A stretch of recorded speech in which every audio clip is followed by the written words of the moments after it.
Le jour de mon mariage, mon fiancé a perdu un jeu et a dû donner de l'alcool à sa meilleure amie d'enfance, bouche à bouche.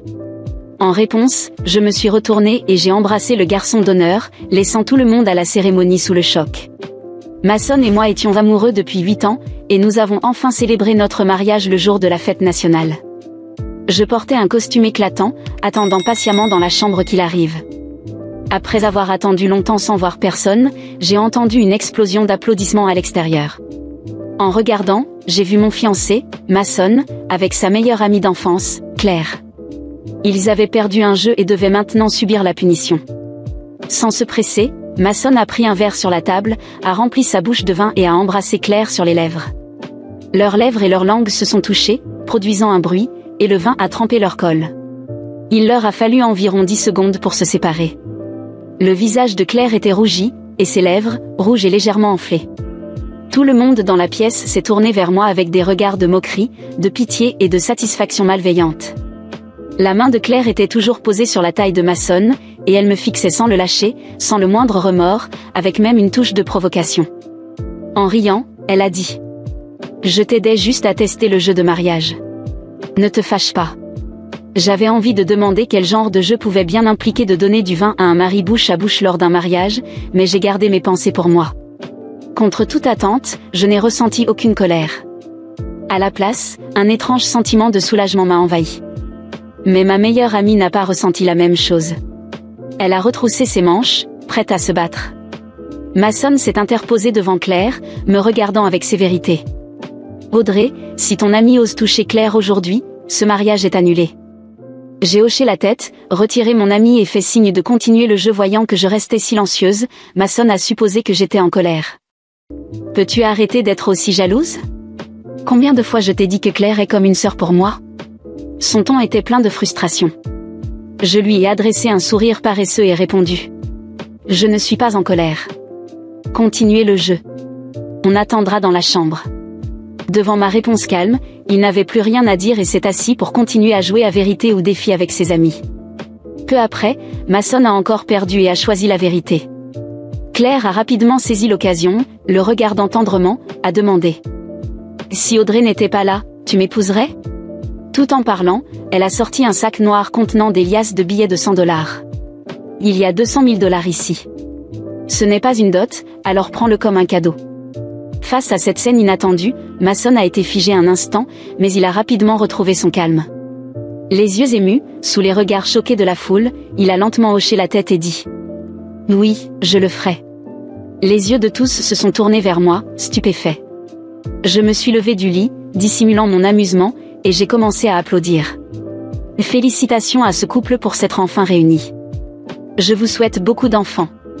Je l'ai dit sincèrement, mais tout le monde a cru que j'étais furieuse. Mason a froncé les sourcils et a dit, visiblement irrité : « Audrey, combien de fois je t'ai dit que c'est juste un jeu stupide ? Pourquoi dis-tu ces absurdités ? T'es folle ? C'est le jour de notre mariage. Qu'est-ce que tu veux dire par là ? Tu essaies d'annuler le mariage ? » En écoutant ces accusations, je n'ai pas pu m'empêcher de trouver tout cela amusant. Qui exactement ne voulait pas se marier ? Il a continué. On n'est même pas encore mariés et tu me contrôles déjà avec ta jalousie. Je déteste être enfermée.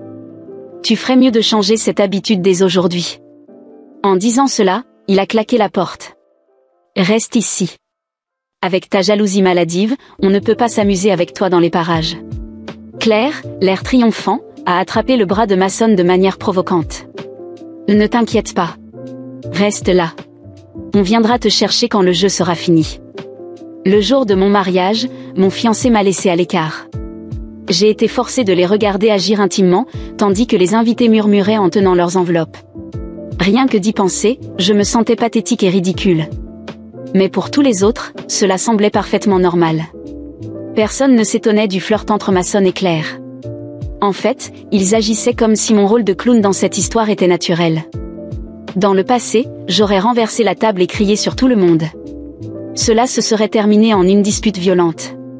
Mason aurait dit que lui et Claire n'étaient que des amis, et que j'étais la seule à avoir des pensées malsaines. Il aurait été déçu de moi, affirmant que je gâchais tout et que je ne lui faisais pas confiance.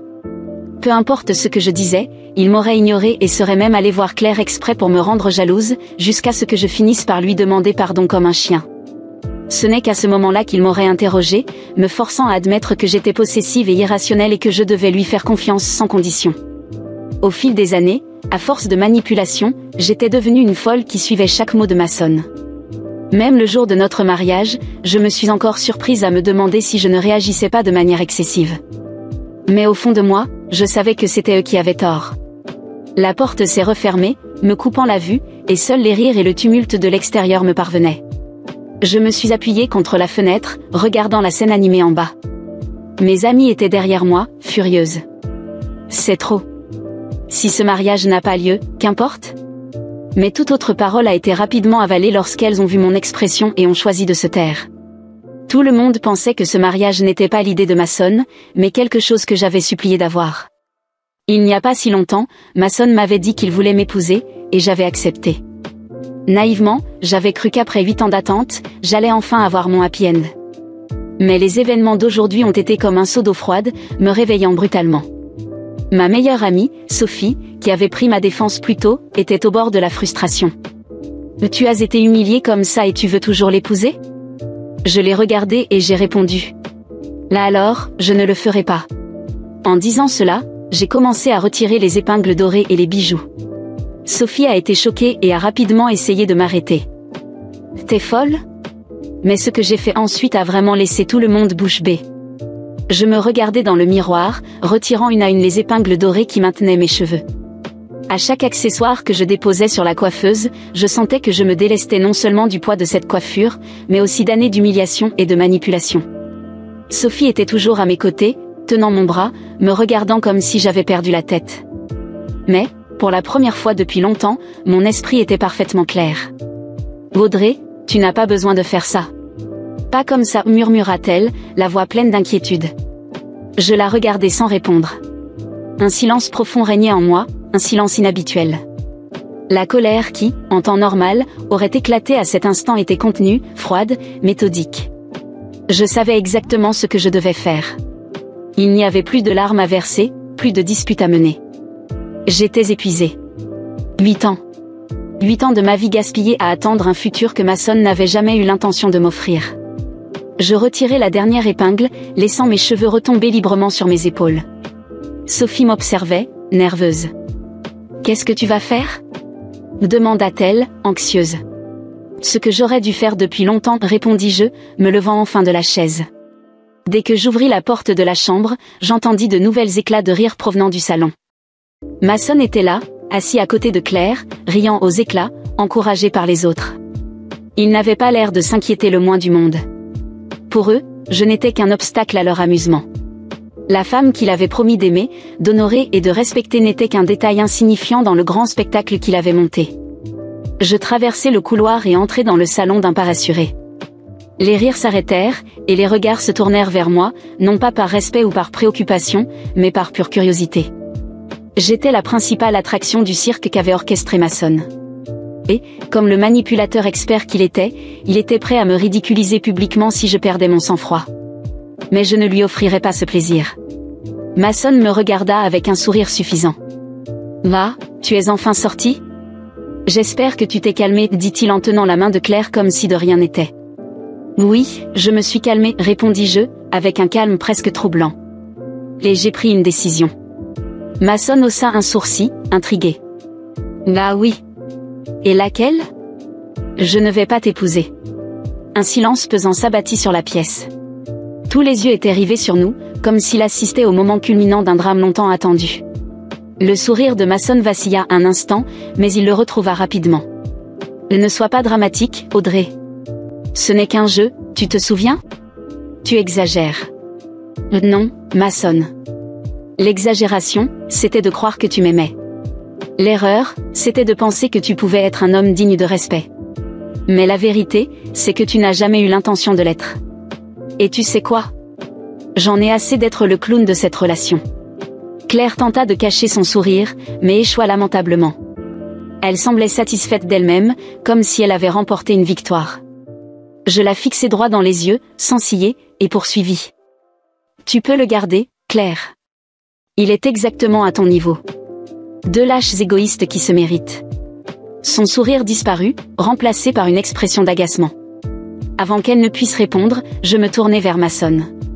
Et toi? Bonne chance. J'espère qu'elle te traitera de la même façon que tu m'as traité toutes ces années. Peut-être que, quand il sera trop tard, tu réaliseras ce que tu as perdu. Il commença à se lever, mais je levai la main pour l'interrompre. Non. Il n'y a plus rien à dire. Le spectacle est terminé pour moi. Je me tournai vers les invités, beaucoup d'entre eux tenant des enveloppes pleines de billets, les yeux écarquillés de surprise. Oh, et ceux qui ont apporté des cadeaux, laissez-les au couple heureux. Ils en auront plus besoin que moi. Avec ces mots, je quittai le salon, sentant les regards abasourdis dans mon dos. Sophie me rejoignit en courant, un sourire fier sur le visage. Je n'ai jamais été aussi fière de toi, dit-elle. J'expirai, mais c'était un souffle de soulagement, pas de tristesse. Moi aussi, Sophie. Moi aussi. Nous marchâmes ensemble dans la nuit, et l'air frais m'enveloppa comme une brise libératrice. Pour la première fois depuis longtemps, je me sentais capable de respirer.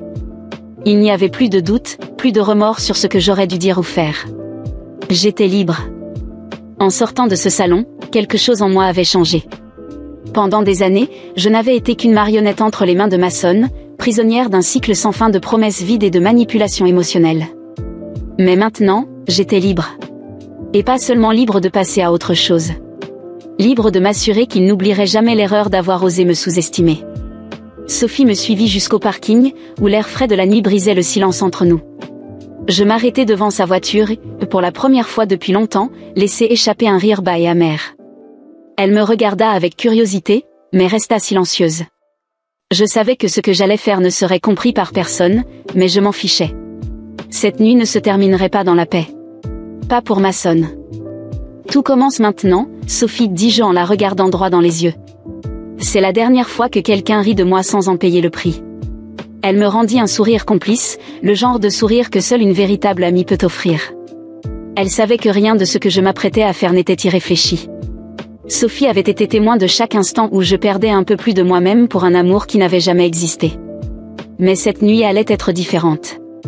De quoi as-tu besoin? Demanda-t-elle sans hésiter. Du temps. Juste assez pour qu'il croie qu'il s'en est tiré indemne. La semaine suivante, je coupais tout contact avec Mason et quiconque faisait partie de son entourage. Je disparus sans explication, sans laisser de traces. Je le laissais penser que mon départ était impulsif, une réaction qu'il pourrait ignorer. Mason gérait tout ainsi, il ignorait les problèmes jusqu'à ce qu'ils disparaissent. Et, pendant un temps, c'est exactement ce qu'il fit. Je savais qu'il emménagerait avec Claire dès qu'il le pourrait. Il était prévisible, un cliché ambulant persuadé d'être unique. Suivre chacun de leurs mouvements fut un jeu d'enfant, grâce aux publications exagérées de Claire sur les réseaux sociaux. Des photos de voyages, de dîners luxueux, et des messages mièvres à en donner la nausée. La vie parfaite. Ou du moins, c'est ce qu'il croyait. De mon côté, je posais tranquillement les bases de mon plan. Je repris mes études et créai quelque chose que Mason n'aurait jamais imaginé possible, une petite entreprise de conseil, spécialisée dans l'accompagnement des femmes ayant vécu des expériences similaires à la mienne. Le succès fut fulgurant. En quelques mois, j'avais construit un réseau solide de clientes et de contacts. Chaque femme que j'aidais devenait une pièce supplémentaire dans l'échiquier de ma vengeance. En parallèle, je rassemblais discrètement des informations. Rien de trop évident, de petits détails sur leur situation financière, leur style de vie, surtout, leurs dettes. Mason n'avait jamais su gérer l'argent, et Claire, encore moins. Il ne fallut pas longtemps pour découvrir qu'ils étaient au bord de la faillite, maintenant leur train de vie grâce à des prêts et des promesses vaines. Puis, je fis mon coup. J'envoyai à Claire un message anonyme, lui révélant un secret. Mason, tout ce temps, avait continué à me contacter. Bien sûr, c'était faux, mais Claire était prévisible. Elle le confronta en quelques heures, et les disputes éclatèrent. Chaque mot qu'elle lui jetait à la figure était une lame enfoncée dans la confiance fragile qu'ils avaient construite. Mason essaya de m'appeler plusieurs fois, mais je ne décrochais jamais. À chaque tentative, je savais qu'il perdait un peu plus le contrôle, et cela le rongeait. Son insécurité grandissait comme un poison. Pendant ce temps, Claire commençait à s'éloigner, incapable de supporter l'idée que Mason ne l'avait jamais aimé sincèrement. Les publications joyeuses sur les réseaux sociaux devinrent rares. Les voyages cessèrent. Leur conte de fées se désintégrait, et je n'en étais qu'au début. Ensuite, j'attaquais leur point faible, la maison qu'ils avaient achetée ensemble. Avec les informations que j'avais collectées, je découvris qu'ils avaient mis la maison en garantie pour un prêt qu'ils ne pouvaient pas rembourser. Grâce à mes contacts, je rachetais leurs dettes en secret. Juridiquement, la maison m'appartenait désormais. Le matin où Mason et Claire reçurent leur avis d'expulsion, j'imaginais leur panique. Claire, désespérée, supplierait une solution. Mason, trop fier, refuserait toute aide. Exactement comme je l'avais prévu. Puis, je fis mon apparition. J'attendis qu'il soit à bout avant de rencontrer Mason. Nous nous donnâmes rendez-vous dans un café discret. Lorsqu'il arriva, il avait l'air épuisé, brisé. Pour la première fois depuis des années, il n'avait plus cette arrogance habituelle. « Audrey, s'il te plaît, on doit parler. » Tout ça est allé trop loin, me dit-il, la frustration pesant dans sa voix. Je lui adressai un sourire froid, détaché, et plongeai mon regard dans le sien. « Non, Mason. » Tout est allé exactement où il devait. Il me fixa, essayant de comprendre comment j'avais pu renverser la situation. Ce regard de confusion, je l'avais attendu pendant des années. « Pourquoi fais-tu ça ?» me demanda-t-il, comme si c'était lui la victime. « Parce que, pendant des années, tu m'as transformé en blague. Tu as fait de moi ton jouet. Et maintenant, c'est à mon tour de jouer. » Il ouvrit la bouche pour répondre, mais je levai la main pour l'arrêter. « Bah, et au fait, Claire m'a déjà appelé. Elle est prête à partir. Sans toi. » Mason pâlit. Il savait qu'il avait tout perdu, non seulement la maison, mais aussi la seule personne assez naïve pour tolérer ses mensonges et manipulations. « Qu'est-ce que tu veux ?» murmura-t-il. Je me penchai vers lui, gardant mon regard fixé dans le sien. « Je veux que tu ressentes exactement ce que j'ai ressenti pendant toutes ces années, insignifiant et seul. » Je le laissai là, assis dans sa misère. Il n'y avait plus rien à dire. Ma vengeance était complète. Et le plus beau ? Je n'avais besoin ni de lui ni de ce qu'il pensait que je désirais. J'avais ma liberté, mon succès, et enfin la paix qu'il n'avait jamais pu détruire. En sortant du café et en sentant l'air frais caresser mon visage, un sourire sincère se dessina sur mes lèvres. Mason appartenait au passé. Quant à moi, je n'étais qu'au début de mon avenir. Après cette rencontre avec Mason, quelque chose a définitivement changé en moi. Ce n'était pas seulement la sensation de victoire sur quelqu'un qui m'avait fait souffrir. C'était plus profond. Pour la première fois depuis des années, je me sentais légère, comme si j'avais enfin lâché une ancre qui me tirait vers le fond. La vengeance était complète, mais surtout, j'étais en paix. À partir de ce moment, ma vie n'a fait que s'améliorer. Toute l'énergie que j'avais gaspillée avec Mason, je l'ai redirigée vers moi-même et mes projets. Mon entreprise de conseil a grandi plus vite que je ne l'aurais jamais imaginé. Chaque femme que j'aidais à reconstruire sa vie était comme une brique supplémentaire dans la fondation d'une nouvelle version de moi-même, forte, libre et épanouie. Rapidement, j'ai élargi mon activité. J'ai ouvert des agences dans d'autres villes et formé une équipe de personnes partageant ma vision. En moins de 2 ans, mon entreprise est devenue une référence en matière d'accompagnement et d'émancipation des femmes.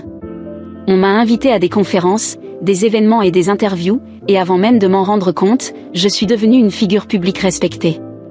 La vie m'a aussi surprise d'une manière inattendue. J'ai rencontré de nouvelles personnes, des amis qui se souciaient vraiment de moi, non pas pour ce qu'ils pouvaient obtenir de moi, mais pour qui j'étais. Et un jour, à ma grande surprise, j'ai rencontré quelqu'un de spécial. Ce n'était pas un amour brûlant et destructeur, comme ce que je pensais avoir vécu avec Mason. C'était un amour calme, sûr et mutuel, quelque chose que je n'avais jamais connu auparavant. Personnellement, j'ai décidé de profiter des petites choses de la vie. J'ai voyagé dans des endroits que j'avais toujours rêvé de découvrir, je me suis permis de vivre de nouvelles expériences et de redécouvrir qui j'étais, sans pression extérieure. J'ai suivi des cours que je n'aurais jamais pensé prendre et exploré des passions que j'avais toujours laissées de côté par peur d'être jugée, ridicule. Aujourd'hui, ma vie est une succession de petites joies et de grandes réalisations. Quant à Mason, il s'est perdu en chemin. Avec Claire hors de sa vie et sans le soutien financier qu'il avait toujours tenu pour acquis, il a sombré dans les dettes et la solitude. J'ai entendu dire qu'il avait essayé de retrouver son ancien style de vie, mais plus personne n'était là pour l'aider. Les gens qui l'entouraient ont disparu, et avec le temps, il est devenu l'ombre de l'homme qu'il croyait être. On me demande parfois si j'éprouve de la pitié pour lui. Honnêtement, non. Je ne souhaite aucun mal à Mason, ma vengeance n'a jamais eu pour but de le détruire complètement. Elle visait à me libérer. Et c'est exactement ce que j'ai fait. Il n'occupe plus aucune place dans mon esprit ni dans mon cœur. Il est un chapitre clos, une leçon apprise. Quand je repense à mon passé, je n'éprouve ni tristesse ni regret. En réalité, je ressens de la gratitude. Gratitude d'avoir traversé tout cela, et surtout, d'avoir eu le courage de tourner la page et de réécrire mon histoire. Aujourd'hui, ma vie est exactement comme elle doit être. Et la chose la plus importante ? Elle est à moi.